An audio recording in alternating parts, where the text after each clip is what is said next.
요즘 이 시대를 살아가는 사람들이 가장 소망하는 것은 바로 행복한 삶입니다. 새벽부터 일찍 일어나서 수고하고 돈을 버는 이유도 돈 자체가 좋아서가 아니라 돈이 있어야 행복하다라고 생각하기 때문입니다. 건강 관리를 열심히 하는 것도 우리가 건강해야 행복하다라고 생각하기 때문이고, 우리 자녀들 좋은 학교 진학하기를 바라는 것도 좋은 학교 가야만 앞으로 행복할 거라고 하는 바람 때문에 그렇습니다. 이처럼 세상 모든 사람들은 다 행복한 삶을 바라고 꿈꾸며 소망하며 삽니다. 그리고 행복한 삶이라고 하는 것은 이 세상에서 성공해야 이루어진다, 그렇게 생각들을 합니다. 성공하면 행복이고 실패하면 불행이다, 그렇게 생각해서 저마다 성공하기 위하여 우리가 얼마나 애쓰고 수고하며 땀 흘리며 사는지 모릅니다. 그래서 서점에 가보더라도 성공에 관한 책들이 베스트셀러 코너에 진열되어 있는 것을 볼 수 있습니다. 그리고 목사님들 모임에도 가보더라도 성공하는 목회, 그런 주제를 가지고 세미나도 하고 또 모임을 하는 것을 많이 보게 됩니다. 성공하려 하고 성공을 위하여 애쓰고 수고하는 일은 결코 잘못되거나 나쁜 일은 아닙니다. 하지만 과연 성공이라는 것이 무엇인가, 우리는 한 번쯤 진지하게 좀 고민하고 생각해 볼 필요가 있습니다. 왜냐하면 무엇이 성공인지 진지하게 고민하거나 생각해 보지 않게 되면 자칫 잘못된 성공을 위하여 우리 인생을 헛수고로 낭비할 수 있기 때문에 그렇습니다. 또 이미 성공했는데 그것이 성공인지 모르고 살아갈 수도 있는 것이고, 반대로 성공이 아니라 실패하는 삶을 삶에도 불구하고 나는 성공한 삶을 산다, 그렇게 착각할 수도 있기 때문입니다. 자, 그렇다면 무엇이 성공일까요? 일반적으로 사람들이 생각하는 성공이라고 하는 것은 자기 분야에서 다른 사람들과 경쟁해서 뒤처지지 않고 다른 사람보다도 더 앞서 나가고, 그래서 남들로부터 인정받는 것, 무엇보다도 그 분야에서 일하면서 많은 돈을 벌어서 넉넉한 생활을 하면 저 사람은 성공한 사람이다, 그렇게 생각한다는 겁니다. 그런데 일반 사람들이 생각하는 이런 성공의 기준에는 좀 문제가 있습니다. 왜냐하면 성공이라고 하는 것은 분야마다 다를 수밖에 없기 때문에 그렇습니다. 그래서 성공이라는 단어를 사전에서 찾아봤는데 이 사전적인 의미가 뭔가 하면 목적하는 바를 이루는 것, 그렇게 성공이 사전적인 정의가 그렇습니다. 다른 사람보다 더 앞서고 더 잘되고 부유해지는 것이 성공이다, 그렇게 되어 있는 것이 아니라 목적한 바를 이루는 것이 성공이다, 그렇게 되어 있습니다. 비록 부유하지 못하고 높은 지위에 오르지 못했다 할지라도 목적한 바를 이루며 살아가는 그 사람이 바로 성공한 삶을 살아가는 사람이라는 겁니다. 반대로 아무리 부유하고 높은 지위에 오른다 하더라도 목적한 바를 이루지 못했다라고 한다면 그 사람은 실패한 것이라는 겁니다. 또 분야마다 성공이 다 다르지 않습니까? 근데 사람들은 일반적으로 성공하면 높아지는 것, 부유해지는 것, 그렇게 생각하는 것이 바로 문제라는 거죠. 여러분, 사업하는 사람에게 성공이라는 것은 무엇이겠습니까? 정직하고 성실하게 열심히 일해서 돈을 많이 버는 것, 아마 그것이 사업하는 사람들의 성공일 겁니다. 왜냐하면 사업하는 목적이 돈을 많이 벌어서 이윤을 남기는 것이기 때문에 그렇습니다. 그런데 사업하는 분이 돈을 벌지 못하고 계속해서 손해보고 적자만 본다라고 한다면 그 사람은 사업에 성공한 사람이 아닌 겁니다. 또 근데 예술가들은 좀 경우가 다르지 않습니까? 예술가에게 있어서 성공이라는 것은 무엇이겠습니까? 돈을 많이 버는 것이 아니라 창조적인 에너지를 가지고 열심히 작품 활동을 해서 좋은 작품을 만드는 것이 바로 예술가로서의 성공인 겁니다. 부와 명예는 그 다음 나중 문제라고 하는 거죠. 자, 그러면 운동선수에게 있어서는 성공이 무엇이겠습니까? 열심히 운동해서 그 경기에서 승리하는 것이 성공이지 않겠습니까? 그래서 만약에 국가대표 선수들이라면 올림픽에서 금메달 따는 것, 아마 그것을 성공이라고 말할 수 있을 겁니다. 인기를 얻고 부와 명예를 얻는 것은 그 나중의 문제라고 하는 거죠. 그것 자체가 목적이 아니라고 하는 겁니다. 여러분, 교사에게 있어서 성공은 무엇이겠습니까? 학생을 잘 가르치는 것입니다. 학생들을 잘 가르쳐서 학생들의 앞길을 지도하고 그 앞길을 잘 열어주면 그것이 바로 교사로서 성공하는 겁니다. 의사로의 성공은 무엇이겠습니까? 환자를 잘 돌보는 겁니다. 몸이 아파 힘들어하는 환자들의 병을 잘 고쳐주는 것이 바로 의사가 하는 일이고, 그것을 잘 하는 사람이 바로 의사로서 성공한 사람입니다. 돈을 많이 벌고 높은 지위에 오르고 그것은 나중에 문제라고 하는 겁니다. 그리고 저처럼 목회를 하는 목회자로서의 성공은 무엇이겠습니까? 일반적으로 큰 교회 목회를 하면 사람들은 저 목사님은 참 성공한 목회를 한다, 그렇게 말들을 합니다. 물론 큰 교회에서 목회를 하려면 그만큼 준비하고 수고를 해야 하는 것이 마땅합니다. 그러나 큰 교회에서 목회를 한다는 그 자체가 목회의 성공이라고 볼 수는 없는 겁니다. 만일 큰 교회에서 목회하는 것이 목회의 성공이라고 한다면 시골의 작은 교회나 또는 개척교회에서 열심히 목회하는 분들의 그 목회는 실패한 목회이겠습니까? 그렇지가 않는 겁니다. 하나님의 종으로 부름받은 그 사명 붙들고 자신의 야망보다도 자신의 인생의 꿈보다도 겸손히 교회와 성도들을 하나님의 말씀과 진리 가운데로 인도하여 주님 닮은 거룩한 백성으로 세워가는 그 목회 일에 전념하고 힘쓰면, 그래서 하나님을 기쁘시게 해드리면 그것이 바로 목회자로서의 성공이라고 하는 겁니다. 큰 교회 목회하든 작은 교회 목회하든 어디서 목회하든지 그게 중요한 게 아니라고 하는 거죠. 이처럼 성공이라고 하는 것은 각 분야마다 다 다르다라고 하는 겁니다. 왜냐하면 각 분야마다 목적하는 바가 다르고 이루고자 하는 것이 다 다르기 때문에 그렇습니다. 근데 사람들은 성공이라는 것을 그저 부유해지는 것, 높아지는 것만을 우리가 성공으로 생각한다는 거죠. 그러다 보니 이미 성공했는데도 성공했는지 모르고 살아가고 있고, 반대로 성공 아니라 실패하며 살아가며도 자신은 성공했다, 실패하지 않았다, 그렇게 착각하며 산다는 겁니다. 그러니 안타까운 일 아니겠습니까? 근데 정말로 안타까운 일은 무엇인가 하면 하나님을 믿는 우리 그리스도인들이 그리스도인으로서의 성공이 무엇인가를 잘 모르고 신앙생활을 하고 있다는 겁니다. 저도 그렇고 여러분들도 그렇고 예수 믿는 우리 그리스도인들은 모든 복의 근원을 누구라고 믿고 살아갑니까? 하나님이 우리 인생의 복의 근원이다. 그래서 우리가 찬송가에도 보면 복의 근원 강림하사 찬송하게 하소서, 그렇게 하나님이 우리 인생의 복이다. 우리 인생의 모든 복은 빛들의 아버지인 하나님께로부터 온다, 그렇게 확실히 믿고 고백하며 살아갑니다. 그러다 보니 우리는 복을 받기 위하여 하나님 앞에 기도하게 되는 겁니다. 그래서 건강의 복을 받기 위하여 하나님께 기도하기도 하고, 물질의 복을 위하여 물질을 달라고 하나님께 기도하기도 하고, 또 자녀들 잘 되라고 좋은 학교 가고 좋은 직장 얻기를, 좋은 사람하고 만나서 그렇게 결혼하게 해달라고 우리가 우리 자녀들을 위하여 기도하는 것 아니겠습니까?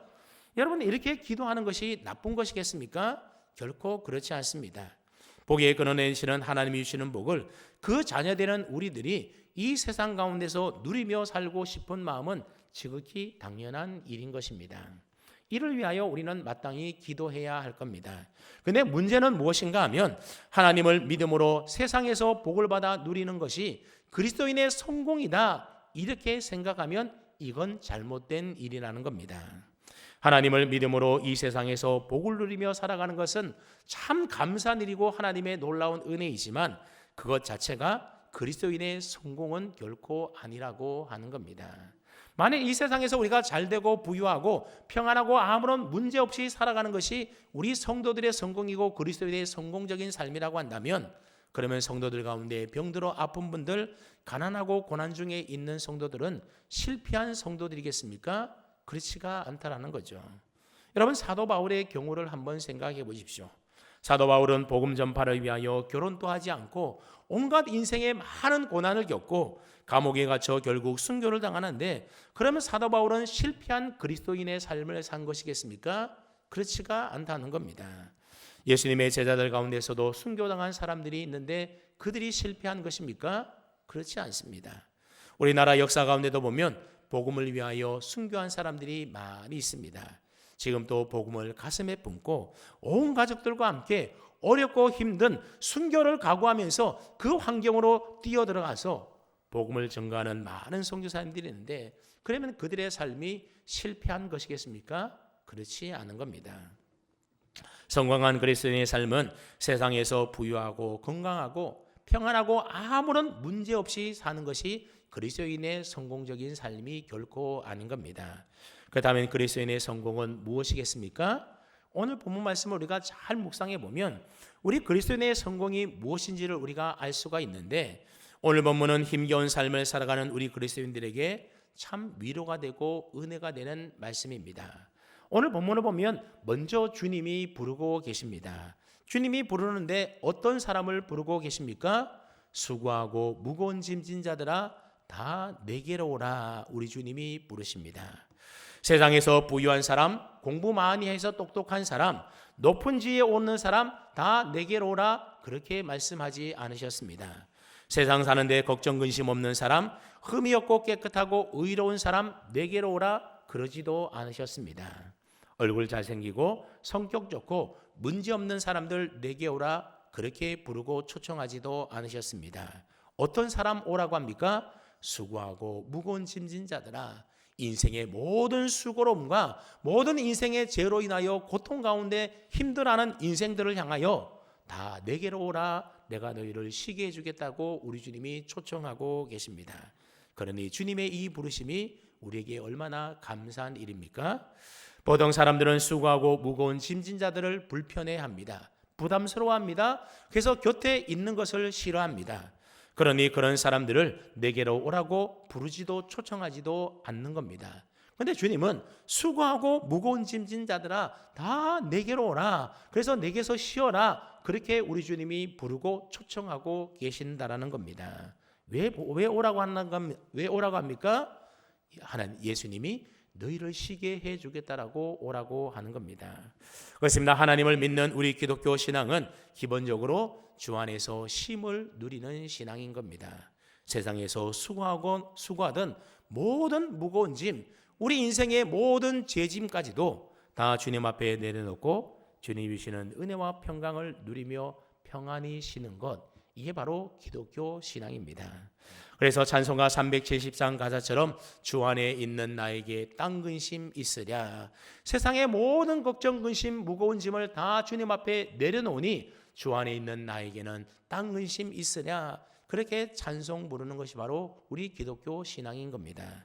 또 찬송가 419장처럼 주 날개 밑 내가 평안히 쉬네 하면서 주님의 은혜 날개 밑에서 평안을 누리며 쉬는 것이 바로 우리 기독교 신앙인 것입니다. 그런데 간혹 어떤 분들은 예수님을 믿고 교회 다니고 신앙생활을 하면 삶이 불편해지고 삶이 힘들어진다, 그렇게 생각하는데, 여러분 그것은 신앙생활을 잘 몰라서 그러는 겁니다. 신앙생활은 주님 안에서 수고하고 무거운 인생짐을 주님 앞에 다 내리고 맡기고 주님이 주시는 은혜와 평강을 누리며 평안하게 누리며 살아가는 것이 바로 우리 기독교의 신앙인 것입니다. 오늘 예배드리는 성도 여러분들도 모든 죄의 무거운 짐, 인생의 공고한 여러분의 짐들을 다 주님 앞에 내려놓으시기를 바랍니다. 그래서 세상 어느 곳에서 맛볼 수 없는 참된 쉼과 평안을 누릴 수 있기를 축복합니다. 아멘. 그런데 오늘 말씀을 우리가 묵상해 보면 이렇게 주님 앞으로 나와서 쉼을 누리는 사람들을 향하여 우리 주님께서 또 한 가지 말씀을 하고 계시는데, 그 말씀이 무엇인지 우리 한번 29절 말씀을 함께 읽어보겠습니다. 29절입니다. 시작.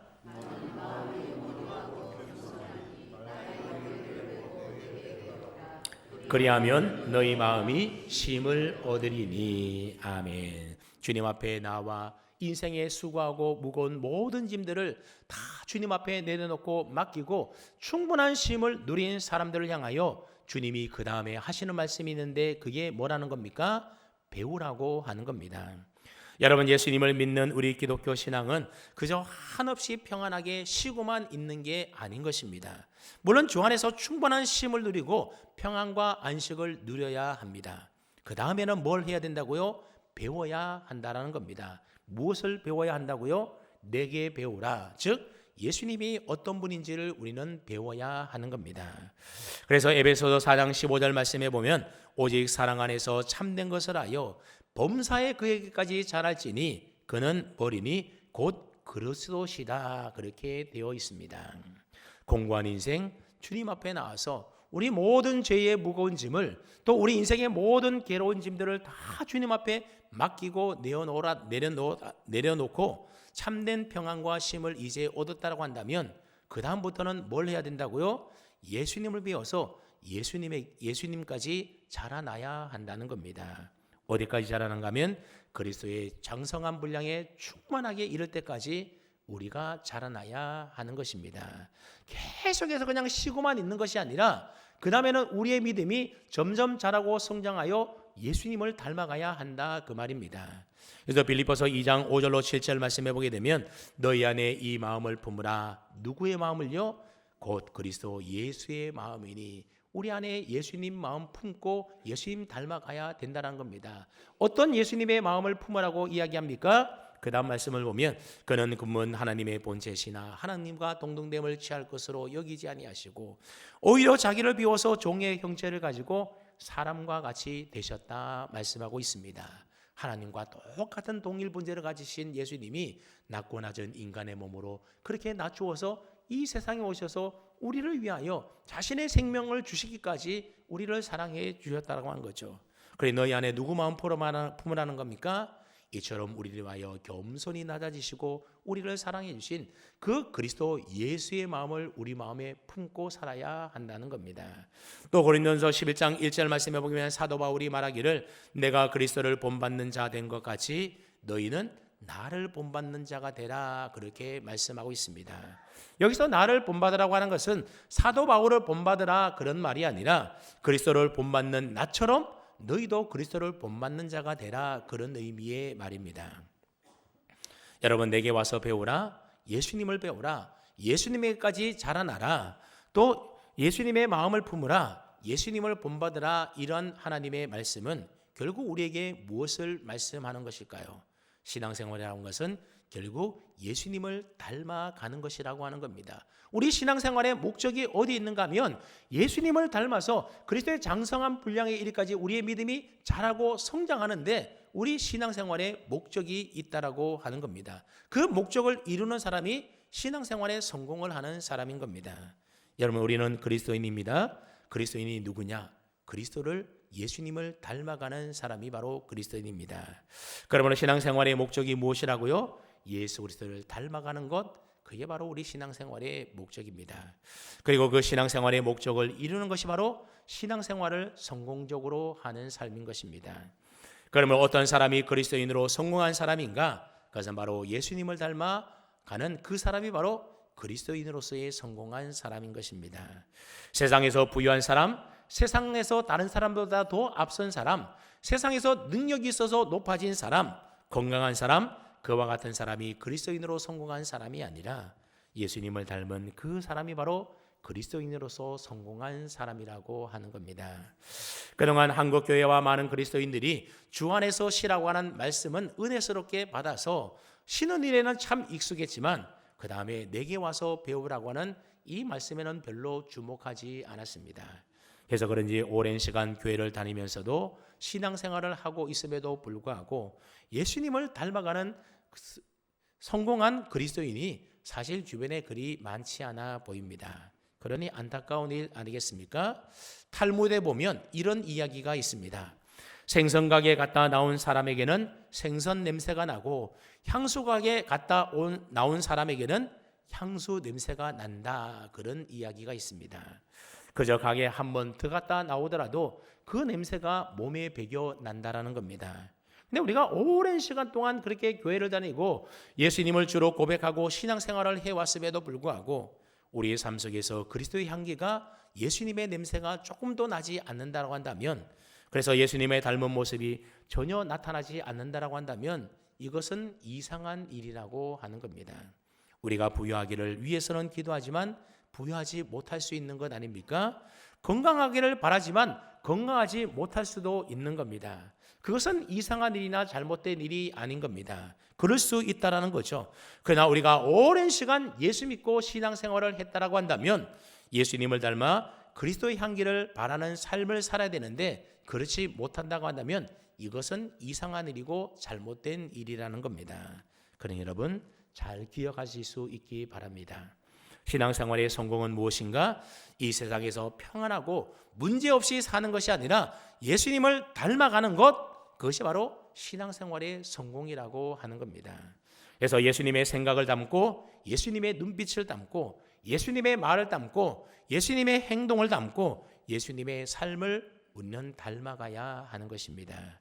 그래서 믿지 않는 이웃을 바라볼 때에 긍휼히 여기시는 예수님의 눈빛과 마음으로 우리는 그들을 바라볼 수 있어야 하는 겁니다.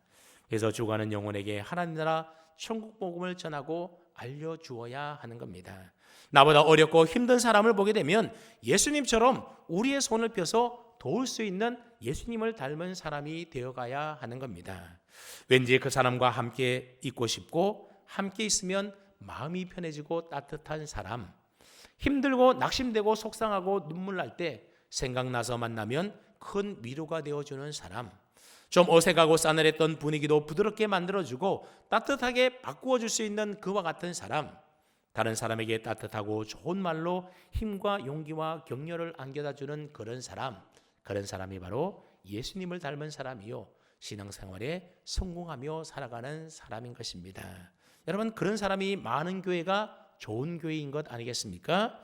좋은 교회가 성도수가 많고 건물이 으리으리하고 재정이 넉넉하고 풍부해서 아무런 빚도 없고 그 다음에 유명한 셀럽들이 많이 다니는 교회가 좋은 교회가 아니라 예수님 닮은 사람이 많은 교회가 좋은 교회인 줄로 믿으시기를 바랍니다. 그래서 교회 와보면 사람들의 얼굴에 평안과 웃음이 가득 넘치고 교회 분위기도 따뜻하고 사랑이 넘치고 정말 세상에서 수고하고 무거운 짐 다 내려놓고 쉬고 싶은 교회, 그런 교회가 좋은 교회인 겁니다. 근데 처음 교회 갔더니 성도들의 얼굴 표정이 다 굳어 있고 가만히 있는데도 막 인상 쓰는 것처럼 보이고 냉랭하고 싸늘하다고 한다면 여러분 다시 그런 교회 가고 싶은 마음이 들겠습니까? 저 같아도 그런 교회는 가고 싶지 않을 겁니다. 우리 남목교회는 예수님을 닮은 사람이 많은 그런 좋은 교회가 되었으면 참 좋겠습니다. 그래서 사랑과 웃음이 넘치고 교회 분위기도 따뜻하고 그래서 세상에서 지친 영혼들이 수고하고 무거운 짐을 다 내놓고 주님 앞에 내어 맡기고 쉴 수 있는 그런 좋은 교회, 우리 울산 남목교회 되기를 주님의 이름으로 축복합니다. 아멘. 그러기 위해서는 저와 이런 모두가 예수님을 닮아가기 위하여 애쓰고 힘쓰고 또 그 일들을 위하여 기도해야 하는 겁니다. 저는 우리가 예수님을 닮아가는데 가장 닮아야 할 부분이 있다면 그것은 바로 예수님의 사랑이 아닐까 그렇게 생각을 해봅니다. 왜냐하면 우리가 믿는 하나님은 사랑의 하나님이시고 예수님도 우리를 사랑하셔서 육신의 몸을 입고 이 땅에 오셔서 우리 죄를 대신하여 십자가에 달려 죽으셨기 때문에 그렇습니다. 생각해보면 오늘 저와 여러분들이 어떻게 주일날 교회에 나와서 이렇게 하나님께 예배드리는 믿음의 사람이 된 것이겠습니까? 누군가가 여러분들을 막 강제로 협박하고 그래서 마지못해서 예수 믿는 믿음의 사람이 된 것입니까? 그게 아니지 않습니까? 하나님이 벌 주시는 심판이 두렵고 무서워서 믿음의 사람이 된 것도 사실 아닙니다. 우리가 예수 믿는 믿음의 사람이 된 것은 하나님의 사랑, 예수님의 사랑 때문에 우리가 믿게 된 겁니다. 하나님께서 독생자를 주시기까지 우리를 사랑하여 주시고 예수님께서 우리의 모든 인생의 무거운 죄를 대신하여 그 십자가에서 우리의 죄를 대신하여 달려 죽으시고 그래서 그 사랑에 감격해서 우리가 예수님을 믿는 그리스도인이 된 것 아니겠습니까? 십자가의 그 사랑이 저와 여러분들의 모든 죄의 문제를 해결해 주었고 십자가에 계시된 그 하나님의 사랑이 오늘 저와 여러분들을 예수 믿는 믿음의 사람이 되게 했던 겁니다. 여러분, 사랑에는 능력이 있습니다. 그래서 사랑이 없는 곳에는 능력도 없고 역사도 일어나지가 않는 겁니다. 고린도전서 13장에 보게 되면 천사의 말을 할지라도 사랑이 없으면 아무것도 아니다. 산을 옮길 만한 큰 믿음이 있다 하더라도 사랑이 없으면 그 믿음 아무것도 아니라는 겁니다. 예언을 하고 방언을 하고 내게 있는 모든 것으로 막 남을 돕고 구제하고 내 몸을 불사르는 헌신이 내게 있다 하더라도 사랑이 없으면 뭐라고요? 그런 것 아무것도 아니라고 하는 겁니다. 그래서 우리가 아무리 교회에서 열심히 봉사하고 전도하고 기도에 힘쓴다고 하더라도 사랑이 없으면 말짱 도루묵이라고 하는 거죠. 그래서 믿음, 소망, 사랑 중에 무엇이 제일이라고 합니까? 사랑이 제일이다. 그래서 얘기하는 겁니다. 사랑이 있어야 믿음도 가치가 있고 귀한 것이 되는 것이고 소망도 더욱더 빛나고 그 소망이 이루어지게 되는 겁니다. 그래서 예수님께서도 새 계명을 너희에게 주느니 내가 너희를 사랑한 같이 너희도 서로 사랑하라. 너희가 서로 사랑하면 이로써 모든 사람이 너희가 내 제자인 줄 알리라 그랬습니다. 예수님을 믿는 사람, 예수님의 제자 된 사람들은 이처럼 사랑하며 살아야 한다는 겁니다. 그러니 예수님을 닮으려면 먼저 우리 가운데 무엇이 충만해야 된다고요? 사랑이 충만한 그리스도인이 되어야 한다는 거죠. 특별히 사랑의 주님이 이 세상에 오신 성탄절기를 우리가 보내면서 예수님 닮아가는 사랑이 충만한 사람이 되기 위하여 우리는 무엇보다도 간절히 하나님께 기도해야 합니다. 왜냐하면 사랑의 마음 내 힘으로 안 되기 때문에 하나님 내게 사랑의 마음 주십시오. 예수님 닮은 사랑의 마음 내 마음에 품게 해 주십시오. 기도해야 하는 겁니다. 여러분이가 자칫 한평생 기도하는 우리의 기도 제목이 그저 이 땅에서 무엇을 먹을까, 무엇을 마실까, 어떻게 하면 잘 먹고 잘 살까, 어떻게 하면 우리 자녀들 잘 될까, 여러분 이 문제만 가지고 기도하기가 십상이라고 하는 겁니다. 여러분 우리가 하나님 앞에 기도한 기도 제목들을 가만히 한번 좀 생각을 해 보십시오. 무엇을 위하여 기도합니까? 내 마음의 소원을 가지고, 가정의 문제를 가지고, 자녀들의 문제를 가지고, 먹고 사는 물질의 문제 가지고, 건강의 문제를 가지고, 삶의 평안함을 위하여 우리는 날마다 하나님께 기도하지 않습니까?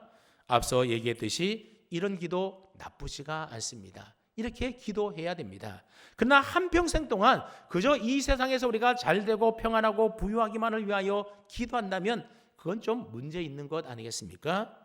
하나님의 크신 사랑과 예수 그리스도의 놀라운 은혜를 받은 우리가 다른 사람을 조금 더 용서하거나 용납하지 못하고 사랑하지 못하고 살아가면서도 예수님 닮아 사랑하며 용서하며 살게 해달라고 기도하지 않고 그저 이 세상에서의 평안과 부유만을 위하여 기도한다고 한다면 그것은 그 기도가 좀 잘못되었다라고 하는 겁니다.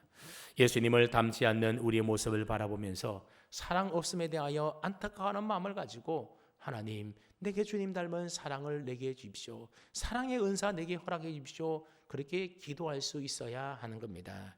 여러분 이제 며칠 있으면 우리 주님 탄생하신 기쁜 성탄절이지 않습니까? 그리고 오늘 오후 예배 시간에는 교회 학교에서 성탄 축가 발표회도 합니다. 그 어느 때보다도 주님의 풍성한 사랑이 가득 넘치는 성탄의 계절이 되었습니다.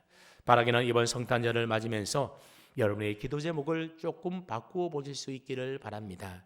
그래서 세상에서 잘되고 형통하고 부유해지고 건강하고 복된 삶을 살아가기만을 위해서 기도하지 마시고 낮고 낮은 이 땅의 죄인들을 사랑하여 오신 예수님을 닮아서 겸손과 사랑이 충만한 그런 믿음의 사람이 되게 해달라고, 그런 사랑 전하며 살아가는 사람 되게 해달라고 꼭 기도하시기를 바랍니다.